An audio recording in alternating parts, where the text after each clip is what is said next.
Alors en pédiatrie, on peut dire qu'à un moment donné, il y a à peu près 250 enfants qui attendent une greffe. Mais finalement, c'est un volume de 600 enfants dans l'année parce qu'il va y avoir ceux qui sont nouvellement inscrits, ceux qui attendent depuis plus d'1 an, et puis ceux qui sont greffés. Donc on dénombre entre 200 et 250 greffes qui sont réalisées, principalement des greffes rénales, puis des greffes hépatiques, et enfin des greffes cardiaques, une vingtaine par an en France à peu près, et puis de façon très intime, quelques greffes pulmonaires.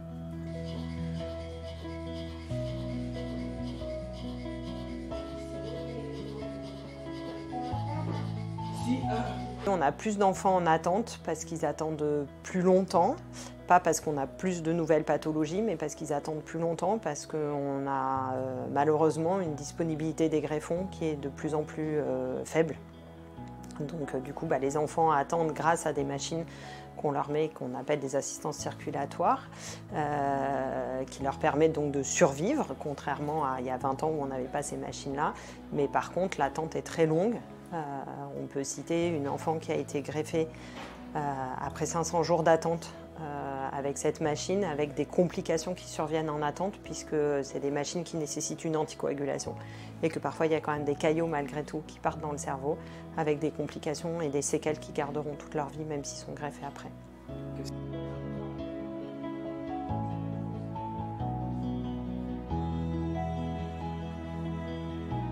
La greffe cardiaque, mais aussi la greffe rénale, hépatique, va nécessiter des donneurs en état de mort encéphalique. Et ces donneurs, ils sont de plus en plus rares en pédiatrie pour une très bonne raison qui est la diminution de la mortalité infantile, moins d'accidents de la voie publique, moins d'accidents domestiques, donc ça on peut que s'en réjouir.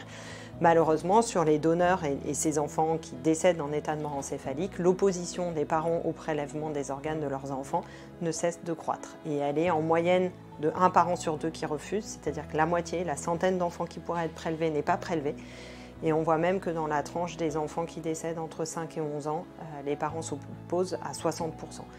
Et donc c'est une tranche où on a vraiment besoin de greffons et du coup les patients en attente se prolongent et se dégradent.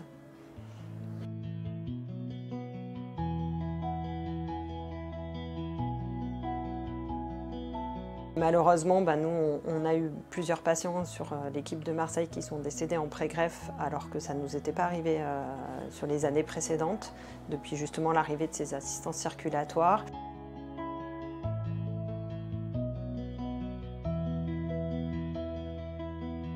En greffe rénale pédiatrique, les délais d'attente en 10 ans se sont drastiquement prolongés.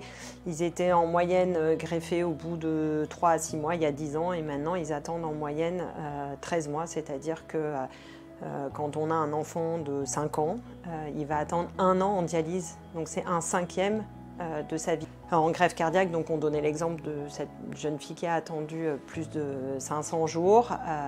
Voilà, elle n'avait pas 10 ans, donc c'est beaucoup trop long. Voilà, on a régulièrement maintenant en attente de transplantation cardiaque des enfants qui attendent 1 an avec une machine, avec des hospitalisations, voilà, une modification de tout, hein. La scolarité est modifiée, la vie familiale est modifiée, enfin, c'est terrible. Alors ceux qui attendent à la maison parce qu'ils n'ont pas besoin d'assistance circulatoire ou qu'ils attendent une greffe hépatique suffisamment bien pour être à la maison ou une greffe rénale, ils ont quand même des soins très importants. Ils ont la dialyse, hein, par exemple 6 jours sur 7 dans la semaine quand ils sont petits. Donc c'est des rythmes qui sont assez invivables, donc de toute façon qui vont impacter sur la scolarité et la vie familiale et le reste de la fratrie.